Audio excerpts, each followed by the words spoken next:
Manchester United 0, Wolves 1, and yo, I'm tired. I'm tired. I'm disappointed. I'm not even mad.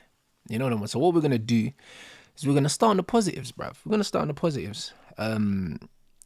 Harry Amas today, very good. The one thing about Amarim's system, yeah, is that when you've got certain profiles of players, and to be fair, it's not just his system. I think any system, certain profiles just complement certain positions. I think we've seen him in a four at the back in pre-season with Ten Hag and Reed. He was awful in it. I think where he's weak is I don't think he enjoys defending in it. So I think his defensive positioning, his defensive awareness, his situational awareness and stuff like that is not the best in it. He's quite naive and quite passive defensively, but technically he's very good. Good first touch, good short passing, and got a very good delivery. Today, playing in that wing back system, yeah, and him almost being the overload on that side, he put in some very, very good crosses that I think any half decent centre forward would enjoy playing in a team where he's putting the ball into the box. His crossing is some of the best crossing that we've seen from the wide areas in some time. Do you know what I mean? Luke Shaw's crossing, not at that level. Dorgu's crossing is nowhere near that level. I think Dallow's crossing is nowhere near that level. The list goes on. Same with Wan-Bissaka. I think his consistency, his consistent ability to strike the ball well is something I was impressed with today.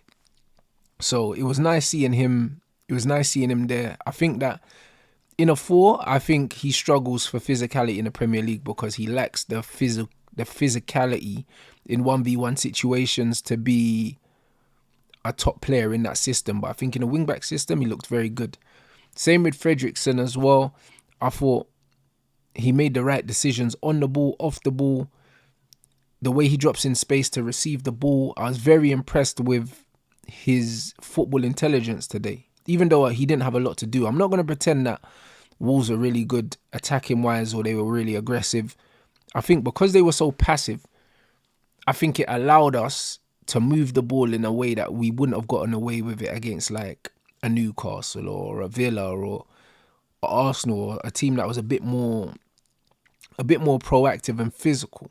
I think that today's game felt a bit like a pre-season game or a testimonial. The pace of the game was more of a European pace than a Premier League pace. And I think that made us look better on the ball.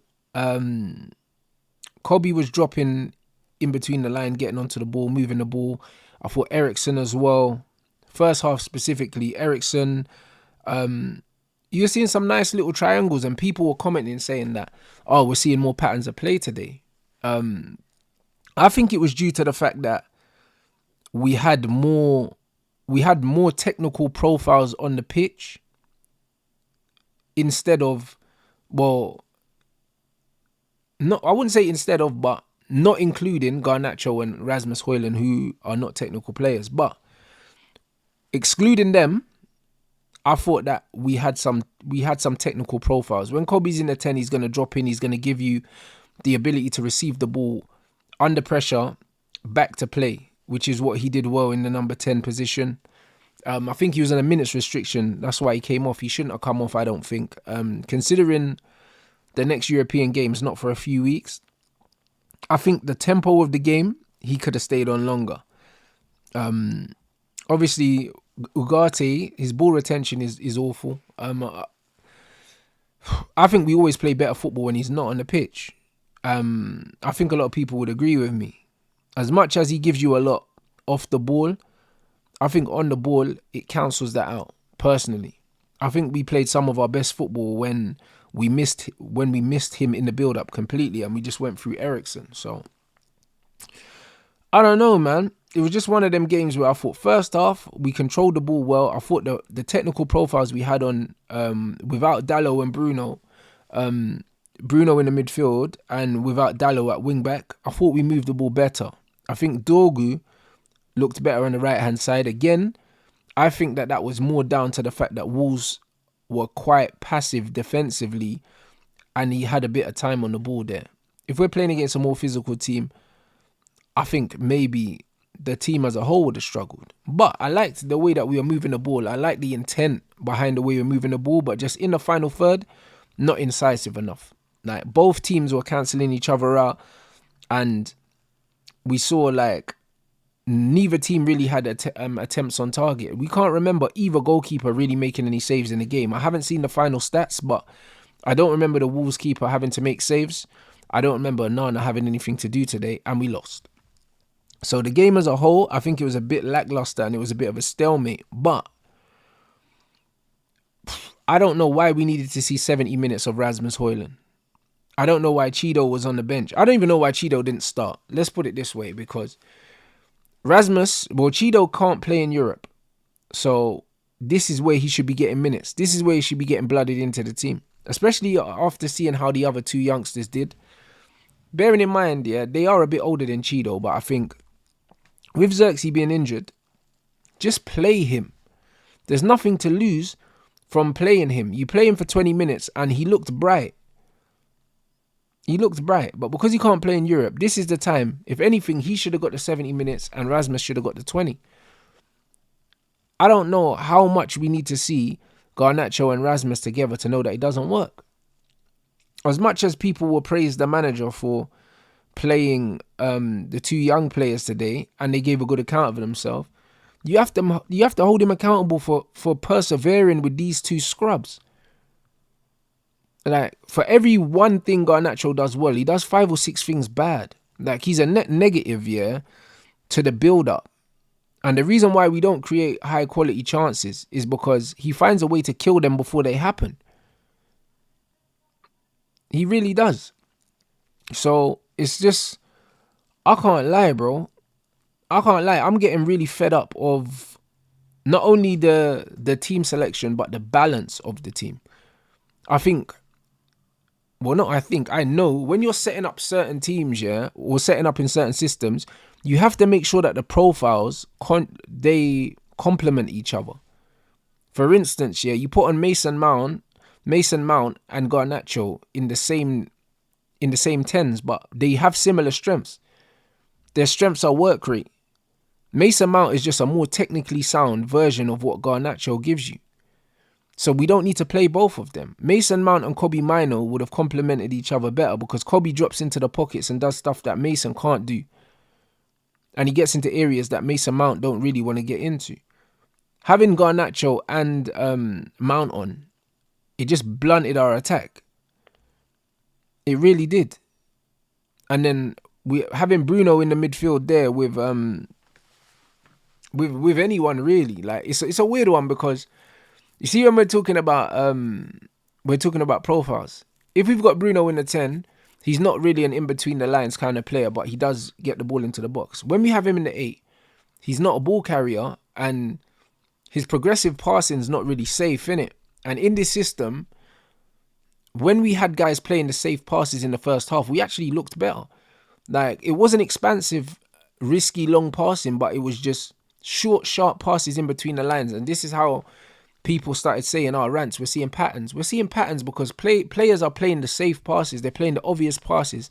They're playing the passes that the system naturally opens up for them. Whereas Bruno forces the ball forward. So, naturally, you're going to see more turnovers when Bruno's there. And you're going to see less patterns because he's not playing the obvious passes. And also, he's not a ball carrier. But he's not the only one. We don't have many ball carrying midfielders in the team. This is why I wanted Sanderberg, because he can carry the ball and he can also break the lines with a pass. So between Ugarte, Bruno, Casemiro, who else can play in there? Maybe Toby Collier. How many of these guys, yeah, can pick up the ball and carry the ball in a way that kind of disrupts the opposition? We don't really have anyone to do that. So when you take away different types of profiles, you have to add similar profiles. And if you don't, and you start playing profiles that clash with each other, like Mount and Garnacho clash, then what you start to do is you unbalance the team and then you start to surrender the momentum that we had. And unfortunately, the changes disrupted the momentum, and we looked less comfortable on the ball. Literally within seconds of Dalot coming on, he's losing it now because Dorgu's intensity is gone now. Dalot don't have the intensity of Dorgu, and on the ball, Dalot's not good enough to kind of make up for the lack of intensity, and also he's right-footed on the right-hand side, so we don't have that threat of the inversion as well. It was a disaster. Like, it was a disaster. We looked a lot better with quote-unquote weaker players because the profiles kind of suited each other better. And it's a common theme, yeah, with the manager this season is that a lot of the time when he makes changes, and he makes a lot of changes at once, maybe 2 or 3 players at once, when he does that, we tend to lose something in it. And I think it's not down to necessarily the quality of the players he's introducing, but the profiles clash in it. So I don't know, man. It was just unfortunate because in the grand scheme of things, this result doesn't mean nothing. Everyone's saying, oh, it's a free hit. I don't believe a manager that we paid a lot of money for, yeah, and that inherited a squad that was 4 points off top 4, yeah, should be allowed free hits. I think every game means something. The fact that he's come out and he's categorically said that we're going to be focusing on the Europa League, I respect that, because I believe, and I stand by what I said, if he doesn't win that, he should be sacked. Because I think his season and his success purely hinges on whether he can win the Europa League or not. I think that's the only reason to keep this manager, is if somehow he wins the Europa League. And I've said it, even if he did win it, I'd sack him anyway, because he's lost nearly half the games that he's taken charge of. I don't think that's acceptable at any football club. If he did that at Wolves, I reckon Wolves would sack him. His win rate is like 26% or something like that. A 26% win rate at Wolves, I'm pretty sure will get you sacked. So, I don't know, man. It's just one of them things. It's funny because I call out these things and I'm getting abuse. Oh, it's the players. It's the players. These players are better than potentially being 17th at the end of the day if West Ham win. 17th. You think that this squad is a 17th in the league squad? Wolves ain't even got a better squad than us, bro. And in certain periods, Wolves looked better on the ball than us. Not long periods, because I thought we were better than them, even with our changes. Even with the 2 kids we brought in, we looked better than Wolves. So I don't know how we become a 17th in the league team. It's unacceptable in my opinion. Obviously, people fancy this guy, so they're going to give him... well, they're not going to hold him accountable, and that's completely fine. If these are the standards you want for the football club, that's fine. Miss me with them. I think it was unlucky the goal we conceded. I thought we had a better team in terms of how we controlled the ball, but there was no real threat. There was no real threat. And I don't think that the threat is to do with personnel per se. I think it's more down to do with intent. I don't believe that the way this manager sets up this team is with any intent to hurt the opposition. It's very, very cautious.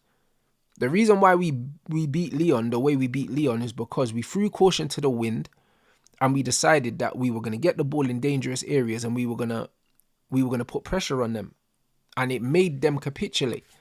United, the way we play, it's almost like we're keeping possession in places where we can't hurt teams, and we're trying to create artificial counter-attacks to kind of spring in transition and hurt teams. We don't pin teams back. Wolves were sitting quite deep, and there wasn't any time where we had our centre-backs on the halfway line and we were sustaining like possession and pressure on them and causing them to make mistakes.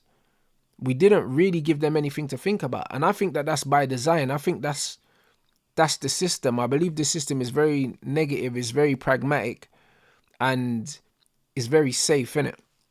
And I didn't believe that that's what we signed up for initially. You know what I mean? I could be wrong. Like, I don't watch the Portuguese league. I think a lot of people pretend to know more about the manager than they actually do. But I'm not going to sit here and say I watched every Sporting game. But considering he said he couldn't play the way at Sporting, he couldn't play the way at Man United he did at Sporting, I expected to be a bit more positive, innit? And I don't know, man. It was a bit of a snore fest, bro. It was a bit of snoozeball today. Do you know what I mean? Shout out the youngsters for their cameo today. But other than that, same old shit, guys.